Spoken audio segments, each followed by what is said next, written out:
میں نے آپ کو بتایا تھا کہ ڈیفینیشن کلیسیا کی ہے.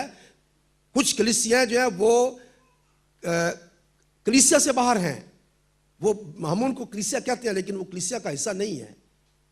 جہاں پہ خداوند یسوع مسیح کے پرسنالٹی کو, اس کی شخصیت کو تبدیل کر دیا جاتا ہے, وہاں پہ وہ آٹومیٹکلی کلیسیا سے باہر جو ہے وہ چلے جاتے ہیں. کیونکہ خداوند یسوع مسیح نے یہ کہا تھا کہ پطرس نے جب کہا کہ تو زندہ خدا کا بیٹا مسیح ہے, تب خداوند یسوع مسیح نے کہا تھا کہ اس کنفیشن کے اوپر, اس بات کے اوپر میں اپنی کلیسیا جو ہے وہ بناؤں گا. تو جب اس کلیسیا کے پاس یہ بنیادی جو تعلیم ہے, یہ ہے بنیادی طور پر جو ہے جو چیزیں کی ضرورت ہے وہ اس کے پاس ہیں, لیکن جو پروگرس کلیسیا کے اندر ہونی چاہیے روحانی طور پر وہ نہیں ہے. تو ہمارے پاس جو ہے بعض اوقات علم صرف ہوتا ہے, یا ہمارے پاس بنیادی چیزوں کا ایمان ضرور ہوتا ہے, لیکن آگے ہم نے کیا کرنا ہے وہ ہمارے پاس نہیں ہے. تو ہمیں کس چیز کی ضرورت ہے؟ ہمیں کمال کی طرف قدم جو ہے وہ بڑھانے کی ہمیں ضرورت ہے. ہم ان چیزوں پر جو بنیادی ہے, اسی لیے عبرانی کے خط میں ہمیں واضح طور پر یہ بات بتائی گئی ہے. اگر آپ دیکھیے عبرانی کا خط, اس کا 5واں باب, عبرانیوں 5 باب اور اس کی 11ویں آیت. اس کے بارے میں ہمیں بہت سی 11 سے لے باتیں کے 14 تک پڑھتے ہیں. کہنا ہے جن کا سمجھانا مشکل ہے, اس لیے کہ تم اونچا سننے لگے ہو. وقت کے خیال سے تو تمہیں استاد ہونا چاہیے تھا. وقت کے لحاظ سے تو تمہیں کیا ہونا چاہیے تھا؟ استاد ہونا چاہیے تھا. لیکن مگر اب اس بات کی حاجت ہے کہ کوئی شخص خدا کے کلام کے ابتدائی اصول تمہیں پھر سکھائے, اور سخت غذا کی جگہ تمہیں دودھ پینے کی حاجت پڑ گئی. بس جی, یہ ایسے لوگوں کی طرف اشارہ کیا گیا ہے جو کہ ابتدائی باتیں جانتے ہیں, اور ابتدائی باتیں جو ہے وہ دودھ کی طرح ہے. جیسے ایک بچہ جو ہے وہ دودھ پیتا ہے اور کبھی بھی وہ سالڈ غذا کی طرف نہیں گیا. میں ہمیشہ یہ بات بتایا کرتا ہوں کہ ایک چھوٹا بچہ اگر وہ 1 مہینے کا, 2 مہینے کا, 4 کا, 6 کا ہے تو وہ دودھ پیتا ہے. اس کے بعد کیا کرتے ہیں اس کو ایسا ایسا جو ہے وہ ٹھوس غذا دیتے ہیں, اس کو چاول دیتے ہیں, کوئی گوشت دیتے ہیں, کچھ بھی دیتے ہیں. تو اس کے بعد بڑھتے بڑھتے 1 سال تک جو ہے وہ بچہ پراپر جو ہے وہ کھانے لگتا ہے. تو اگر ایک بچے کو آپ 12 سال تک دودھ ہی پلاتے رہیں گے تو وہ بڑا ہوگا یا مضبوط ہوگا؟ ایسا ممکن ہے؟ نہیں ہو سکتا ہے. دودھ جو ہے وہ صرف ایک ابتدائی طور پر ضرورت ہے, اس کے بعد ہمیں کنٹینیوسلی جو ہے وہ کیا کرنے کی ضرورت ہے؟ ٹھوس غذا کی ضرورت ہے. ایگزیکٹلی اسی طرح سے بائبل کہتی ہے کہ تمہیں دودھ پینے کی حاجت پڑ گئی ہے. اب تم بس وہ ابتدائی باتیں لے کے بیٹھے ہوئے, اس کے آگے آپ کو بڑھنے کا کوئی شوق نہیں ہے, نہ سیکھنے کا شوق ہے. ٹھوس غذا کس کے لیے آگے بڑھے جی؟ کیونکہ دودھ پیتے ہوئے کو راست بازی کے کلام کا دودھ پیتے ہوئے کو راست بازی کا کلام کا تجربہ نہیں ہوتا, اس لیے کہ وہ بچہ ہے. دودھ پیتا بچہ جو ہے, کیا آپ سمجھ سکتے ہیں کہ وہ بچہ جو ہے وہ آپ کو حساب کتاب کر کے بتا سکے, یا آپ کو کوئی اور کتاب پڑھ کے سنا دے, یا کوئی اور آپ کو بتا سکے نا؟ دودھ پیتا جو بچہ ہے وہ صرف بچہ ہے. اس سے آپ مت یہ امید رکھیں کہ وہ بڑا کام آپ کے لیے کر دے گا. اگلی آیت پڑھیں جی.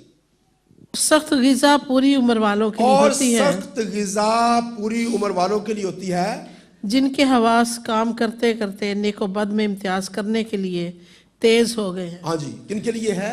جن کے حواس آلریڈی تیز ہو گئے ہیں کہ کون سی چیز غلط ہے, کون سی صحیح ہے, اور وہ نیک و بد میں تمیز جو ہے وہ کر سکتے ہیں. سخت غذا ان کے لیے ہے. اس کے آگے بڑھے جی, 6 باب کی پہلی آیت. پس آؤ مسیح کی تعلیم کی ابتدائی باتیں چھوڑ کر کمال کی طرف قدم بڑھائے, اور مردہ کاموں سے توبہ کرنے اور خدا پر ایمان لانے کی, اور بپتسموں اور ہاتھ رکھنے اور مردوں کے جی اٹھنے اور ابدی عدالت کی تعلیم کی بنیاد دوبارہ نہ ڈالیں, اور خدا چاہے تو ہم یہی کریں گے. بس اب یہ آیات جو ہے یہ ان کا تعلق جو ہے وہ پچھلی آیات کے ساتھ ہے. 11 سے لے کے 14 آیت تک جو ہم نے پڑھا ہے, اس آیت کا تعلق اس سے ہے. بعض لوگ جو ہے وہ ڈائریکٹ 6 باب کی پہلی آیت سے شروع کرتے ہیں. وہ کہتے ہیں جی بائبل میں لکھا ہوا ہے کہ ہم بپتسموں کی تعلیم وغیرہ نہ ڈالیں, اور وہ یہ بھی کہتے ہیں کہ خدا نے چاہا تو ہم یہ کریں گے. تو یہ بات یہاں پہ اس لیے کیونکہ ہماری پرابلم کیا ہے کہ ہم جو ہے ایک آیت کو پڑھتے ہیں اور اس پہ اپنے ڈاکٹر بنانے کی کوشش کرتے ہیں. میں نے ایسے لوگ خود اپنے کانوں سے سنا کہ وہ کہتے ہیں دیکھیں جی بائبل میں لکھا ہوا ہے کہ ہم ان باتوں کی بنیاد دوبارہ نہ ڈالیں. اب اس کا مطلب تھا کہ یہ کیوں لکھی گئی تھی؟ یہ لکھی اس لیے گئی ہے کہ پہلے پولس رسول بتاتا ہے کہ تمہیں دودھ پینے کی حاجت پڑ گئی ہے, تم ابتدائی باتوں کے اوپر بیٹھے ہوئے ہو. ضرورت کس بات کی ہے؟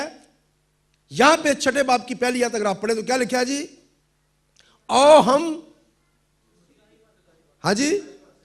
او ہم مسیح کی ابتدائی باتوں کو چھوڑ کر, یعنی وہ تو ہماری لائف میں ہیں, کیا کریں؟ کمال کی طرف قدم بڑھائیں. اور کمال کی قدم بڑھانے کے لیے آپ کو پاک روح کی ضرورت ہے. اگر آپ چاہتے ہیں کہ آپ کمال کی طرف قدم بڑھائیں, پاک روح کی نعمتیں آپریٹ ہونی چاہیے کلیسیا کے اندر, کلام یا اس کا مکاشفہ ہونا چاہیے, لوگوں کی زندگیاں تبدیل ہونی چاہیے, ان کے اٹھنے بیٹھنے چلنے پھرنے میں ہر چیز میں تبدیلی ہونی چاہیے, تبھی آپ کمال کی طرف جو ہے وہ قدم بڑھا سکتے ہیں. یہاں پہ یہ نہیں لکھا کہ یہ باتیں ہم نے کرنی نہیں ہیں, بلکہ ان پہ ہم آلریڈی عمل کر چکے ہیں, یہ ختم ہوگی, یہ کافی ہے, ساری زندگی ہمیں اس پہ نہیں بیٹھنا ہے. اور یہ کلیسیا جو ہے سردیس کی, اس کی پرابلم بھی یہی ہے کہ یہ چند بنیادی باتیں جو ہیں ان کو اس نے لیا ہے اور اس کے بعد اس نے پاک روح کو اپنی کلیسیا میں نہیں آنے دیا, جس کی وجہ سے یہ کلیسیا جو ہے یہ کیا ہے؟ مردہ کلیسیا ہے. اسی لیے خدا یسوع مسیح نے اس سے کہا ہے کہ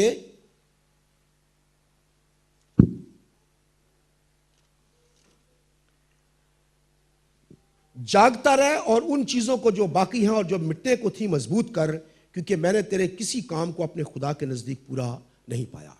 یہاں پہ ایک بہت بڑی شکایت ہے کہ میں نے تیرے کسی کام کو اپنے خدا کے نزدیک پورا نہیں پایا. اس کا ریزن کیا ہے؟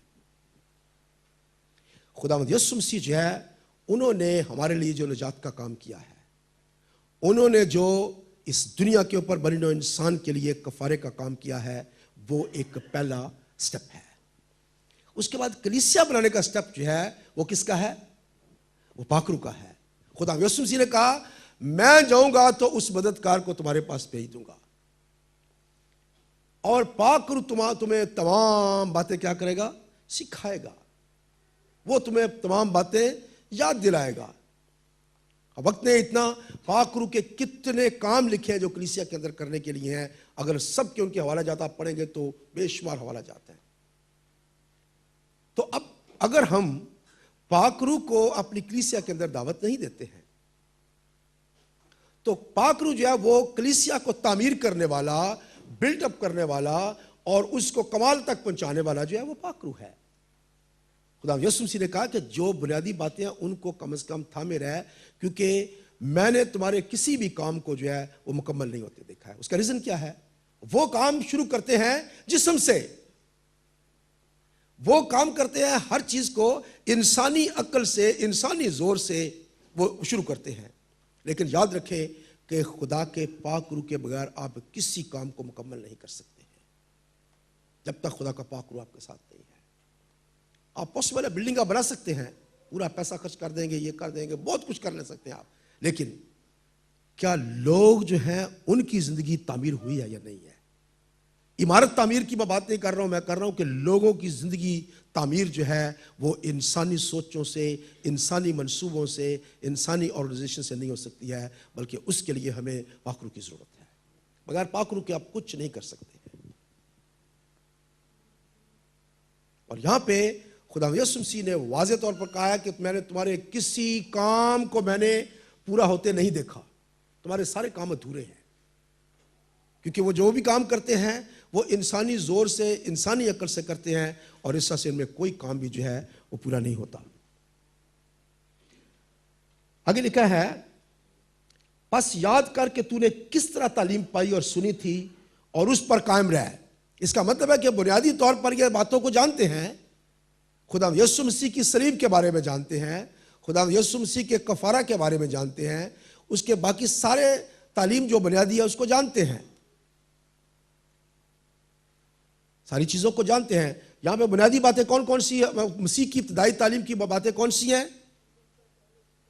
نمبر 1, مردہ کاموں سے توبہ کرنا, خدا پر ایمان لانا,